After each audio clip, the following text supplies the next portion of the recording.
Assalamualaikum warahmatullahi wabarakatuh. Bismillahirrahmanirrahim. Alhamdulillahirabbil alamin. Wabihi nasta'inu ala umurid dunya waddin. Wassalatu wassalamu ala asrofil anbiya'i wal mursalin wa ala sayyidina wa maulana Muhammadin wa ala alihi wa sahbihi ajma'in. Amma ba'du. Dengan channel Tukang Kebon dan Kucing yang setia di sini, alhamdulillah wa syukrulillah kita bisa berjumpa kembali di kesempatan yang penuh dengan kebahagiaan ini. Mudah-mudahan sahabat tukang kebun dan kucing yang setia dimanapun berada, seluruhnya dalam keadaan sehat walafiat, tidak kurang suatu apa. Sebagaimana saya pun di sini alhamdulillah dalam keadaan sehat walafiat dan tidak kurang suatu apa. Pada kesempatan kali ini, marilah kita melanjutkan pembahasan kita mengenai sosok budak Angon atau Satrio Piningit, di mana di konten yang sekarang saya akan menyajikan sebuah judul untuk sahabat-sahabat sekalian, yaitu mengenai orang-orang yang akan menjemput budak Angon atau Satrio Piningit. Kisah dari apa yang akan saya sampaikan ini sebagian besar bersumber dari Uga Wangsit Siliwangi dan sebagian lainnya bersumber dari sumber yang lain. Mari kita mulai kisahnya.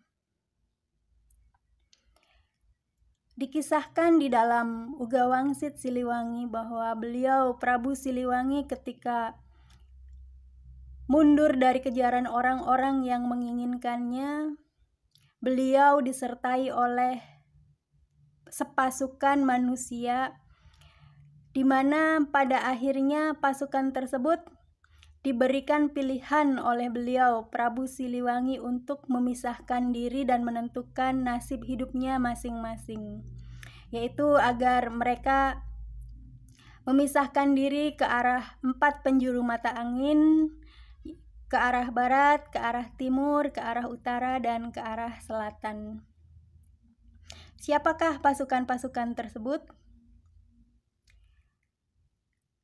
Pada saat beliau Prabu Siliwangi mundur dari kejaran orang-orang yang mengejarnya, beliau diikuti oleh banyak pasukan yang terdiri dari anggota keluarga kerajaan, para menteri dan para bangsawan, beserta punggawa-punggawa kerajaan, para penasehat raja, dan para kaum cerdik cendekia kerajaan, dan juga para pawongan atau abdi dalam kerajaan.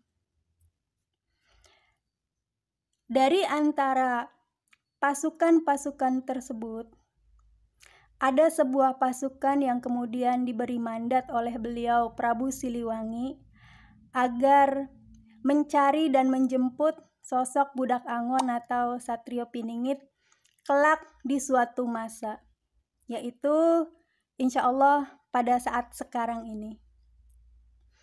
Dan pasukan yang diberi mandat tersebut adalah pasukan yang memisahkan diri ke sebelah barat.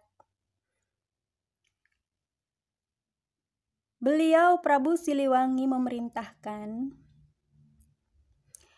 dia numarisah kabelah kulon, papaiku dia lacak kisantang. Begitu ujar beliau Prabu Siliwangi. Yang artinya, kalian yang memisahkan diri ke sebelah barat, temukan, jemput, susuri tapak tilas dari Kisantang. Apa tujuannya? Karena dari tapak tilas, dari jejak yang ditinggalkan oleh beliau Kisantang inilah akan terlahir seorang putra Pajajaran asli, yaitu yang kita kenal sebagai budak Angon di wilayah Jawa Barat dan sebagai Satrio Piningit di wilayah Jawa Timur, di mana sosok ini kelak akan menjadi seorang ratu adil yang akan menegakkan keadilan bagi bumi dan semesta ini.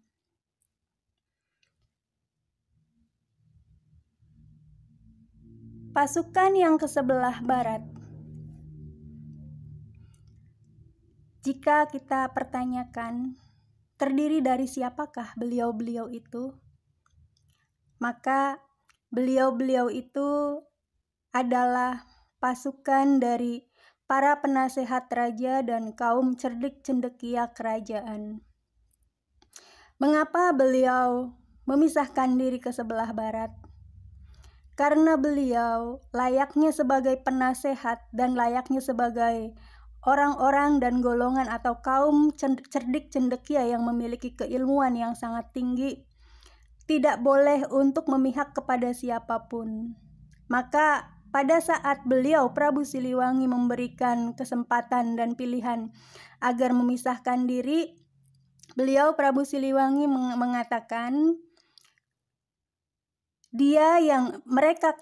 kalian yang tidak memilih untuk ikut ke sebelah pasukan yang ingin bergabung dengan orang-orang yang sedang berkuasa saat itu, yang tidak ingin untuk ikut bersama beliau Prabu Siliwangi dan tidak ingin untuk ikut kepada siapa-siapa, artinya mereka tidak memihak kepada siapapun, segeralah untuk memisahkan diri ke sebelah barat. Mengapa saya menyimpulkan bahwa pasukan yang memisahkan diri ke sebelah barat itu adalah para penasehat raja, para penasehat kerajaan dan juga para kaum cerdik cendekia kerajaan? Sebab watak dari keilmuan memang harus seperti itu. Dia harus objektif, dia harus netral dan tidak memihak kepada siapapun, akan tetapi memberikan kesejahteraan dan memberikan pencerahan serta penerangan kepada seluruh insan agar bisa menimbulkan sesuatu yang mensejahterakan dan membahagiakan serta memberikan petunjuk jalan yang lurus kepada seluruh umat. Dan sebagai kabar gembira, saya sampaikan kepada khususnya saya sendiri dan kepada Baraya Sunda sekalian, keberadaan pasukan yang memisahkan diri ke sebelah barat itu adalah harapan bagi kita bahwa kita akan menemukan Pajajaran dan akan kembali membangun secara utuh kisah mengenai Pajajaran itu. Sebab seperti yang beliau Prabu Siliwangi sampaikan, ada kisah-kisah yang tertukar antara satu dengan yang lain, dan harapan besar kita salah satunya terletak pada pasukan yang ke sebelah barat ini. Sebab beliau-beliau di samping akan menemukan dan menjemput sosok budak Angon atau Satrio Piningit, juga menyimpan banyak kisah, banyak sejarah, dan banyak rahasia terutama mengenai Pajajaran dan terutama lagi mengenai beliau Prabu Siliwangi serta seluruh mandat yang disampaikan olehnya kepada pasukan yang memisahkan diri ke sebelah barat ini. Jadi sahabat sekalian, konten yang sekarang ini merupakan jawaban atas keresahan kita semua.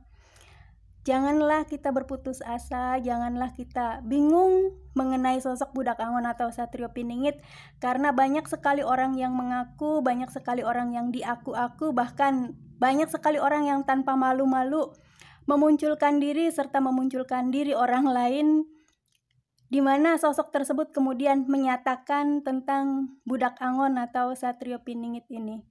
Di sini kita punya harapan bahwa sosok budak Angon atau Satrio Piningit sudah ada pasukan yang akan menjemputnya, dan pasukan tersebut tahu di mana keberadaan sosok budak Angon atau Satrio Piningit ini. Ini adalah pengantar yang pertama.